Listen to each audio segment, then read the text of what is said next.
परीक्षा में हुई धांधली के खिलाफ विरोध प्रदर्शन जारी है।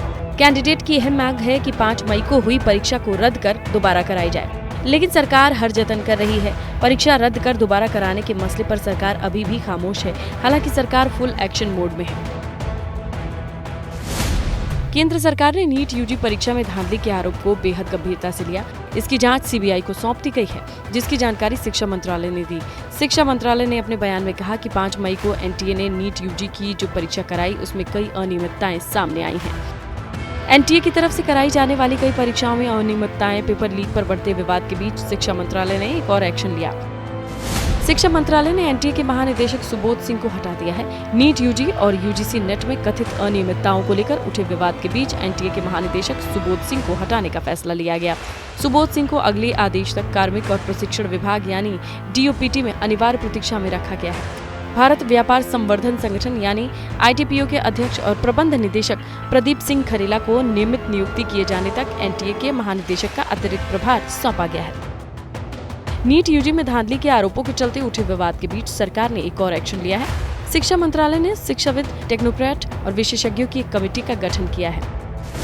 पेपर लीक समेत अन्य अनियमितताओं को रोकने का सुझाव देगी ये कमेटी परीक्षा प्रक्रिया के नेटवर्क में सुधार, डेटा सिक्योरिटी प्रोटोकॉल में सुधार और एनटीए की संरचना और कार्यप्रणाली को चुस्त बनाने के लिए सुझाव देगी। कमेटी 2 महीने के भीतर शिक्षा मंत्रालय को अपनी रिपोर्ट सौंपेगी। 7 सदस्यों की कमेटी के चेयरमैन होंगे भारतीय अंतरिक्ष अनुसंधान संगठन इसरो के पूर्व प्रमुख के राधाकृष्णन, तो एम्स के पूर्व director doctor Randeep Guleria, Hyderabad central university के वीसी प्रोफेसर बीजे राव, आईआईटी मद्रास के पूर्व प्रोफेसर रामामूर्ति के, पीपल स्ट्रॉन्ग के को फाउंडर पंकज बंसल, आईआईटी दिल्ली के student affairs dean professor Aditya Mittal, शिक्षा मंत्रालय के जॉइंट सेक्रेटरी गोविंद जायसवाल इसके मेंबर होंगे। शिक्षा मंत्री धर्मेंद्र प्रधान ने एक बार फिर कहा कि छात्रों के हित का हर हाल में ध्यान रखना उनकी सरकार की सर्वोच्च प्राथमिकताओं में है। सोशल मीडिया एक्स पर पोस्ट में सरकार पारदर्शी, धांधली मुक्त और बिना किसी गलती के परीक्षा कराने के लिए प्रतिबद्ध है। इस कड़ी में 7 सदस्यीय उच्च स्तरीय कमेटी के गठन का पहला कदम उठाया गया। परीक्षा में धांधली रोकने और डेटा सिक्योरिटी प्रोटोकॉल को मजबूत करने, परीक्षा व्यवस्था में और एनटीए में सुधार और छात्रों का हित सर्वोच्च प्राथमिकता पर है। यूजीसी ने भी सरकार के इस फैसले का स्वागत किया है।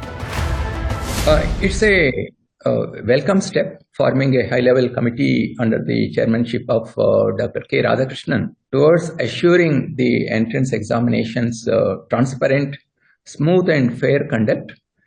The committee's emphasis on recommending reforms in the examination process and enhancing the data security and providing the NTA's structure and functioning, it will definitely strengthen our national entrance examination system. Protecting students' interests and their future will continue to be our top priority and it should be our top priority. NEET UG धांधली में उठे विवाद के बाद सरकार इस वक्त हर कदम फूंक फूंक कर उठा रही है। सरकार ने एक और परीक्षा को टाल दिया है। नीट पीजी परीक्षा को फिलहाल स्थगित कर दिया। स्वास्थ्य मंत्रालय ने कहा कि उसके कुछ प्रतियोगी परीक्षाओं में धांधली के आरोप के मद्देनजर एहतियात और उपाय के तौर पर आज होने वाली नीट पीजी प्रवेश परीक्षा को स्थगित कर दिया गया है। ये परीक्षा राष्ट्रीय परीक्षा बोर्ड कराता है। नीट पीजी परीक्षा टालने के बाद कांग्रेस ने सरकार पर बड़ा सवाल खड़ा किया। ये सरकार एग्जाम नहीं करा पा रही है। नौजवानों के बीच ये सरकार अपना विश्वास पूरी तरह से खो चुकी है।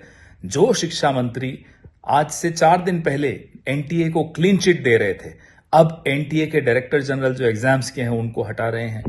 ये क्या लीपापोती चल रही है? किसको बचाया जा रहा है? क्या एक अफसर जिम्मेदार है सारे एग्जाम्स में जो घपले हो रहे हैं उसमें? क्या उसके ऊपर किसी का वरदहस्त नहीं है? ये जांच कब होगी?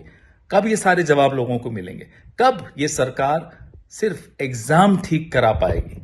ये जवाब, इन सवालों के जवाब अब लोगों को नहीं मिल रहे। जैसा कि मैंने कहा कि नौजवानों के बीच ये सरकार अपना विश्वास पूरी तरह से खो चुकी है। नीट यूजी में हुई धांधली का साइड इफेक्ट दिखने लगा है। पिछले 10 दिनों में 4 बड़ी परीक्षाएं या तो रद्द कर दी गई हैं या फिर टाल दी गई हैं। नेशनल कॉमन एंट्रेंस टेस्ट परीक्षा 12 जून को हुई, जिसे उसी दिन रद्द कर दिया गया। इसके बाद पेपर लीक होने की वजह से यूजीसी एनईटी की परीक्षा 18 जून को जो हुई, अगले दिन यानी 19 जून को ही रद्द कर दी गई। 21 जून को CISR UGC NET की परीक्षा को स्थगित करने का फैसला लिया गया। ये परीक्षा 25 से 27 जून को होनी थी। अब 22 जून को UGC PG की परीक्षा को स्थगित करने का फैसला लिया गया। ये परीक्षा आज होनी थी। परीक्षाओं को रद्द और स्थगित करने के सिलसिले के बीच नीट UG परीक्षा के उन कैंडिडेट्स के दोबारा परीक्षा होने वाले हैं जिनके ग्रेस मार्क्स हटा दिए गए थे। नीट UG परीक्षा में ग्रेस मार्क पाने वाले 1563 छात्रों के लिए दोबारा परीक्षा होगी। सुप्रीम कोर्ट के फैसले के बाद NTA ने इन कैंडिडेट्स के स्कोर कार्ड को रद्द किया। अगर कोई कैंडिडेट इस री एग्जाम में नहीं बैठना चाहेगा तो उसका ग्रेस मार्क अंक के बिना रिजल्ट जारी किया जाएगा। इन कैंडिडेट्स को 6 केंद्रों पर वक्त की बर्बादी के चलते ग्रेस मार्क दिए गए। आज 7 सेंटर पर री एग्जाम कराया जाएगा। परीक्षा दोपहर 2 बजे से शाम 5:20 तक होगी। करीब 600 बच्चे छत्तीसगढ़ के हैं। इनमें 414 बच्चे नक्सल प्रभावित दंतेवाड़ा, 195 बच्चे बालोद जिले में री एग्जाम देंगे। इस बार कैंडिडेट के सेंटर बदल दिए गए हैं। चंडीगढ़ में एक केंद्र पहले होने वाला रहेगा, जहां केवल 2 कैंडिडेट री एग्जाम देंगे। नीट UG 2024 परीक्षा 5 मई को 4750 केंद्रों पर आयोजित की गई थी, जिसमें तकरीबन 24 लाख अभ्यर्थियों ने हिस्सा लिया।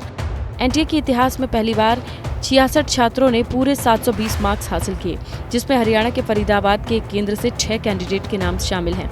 इससे अनियमितता का संदेह पैदा हो गया। आरोप है कि ग्रेस मार्क दिए जाने की वजह से 66 छात्र टॉप रैंक पर पहुंच गए। परीक्षा में कथित धांधली को लेकर विरोध प्रदर्शन का सिलसिला भी जारी है। सैकड़ों कैंडिडेट आज जंतर मंतर पर प्रदर्शन करेंगे।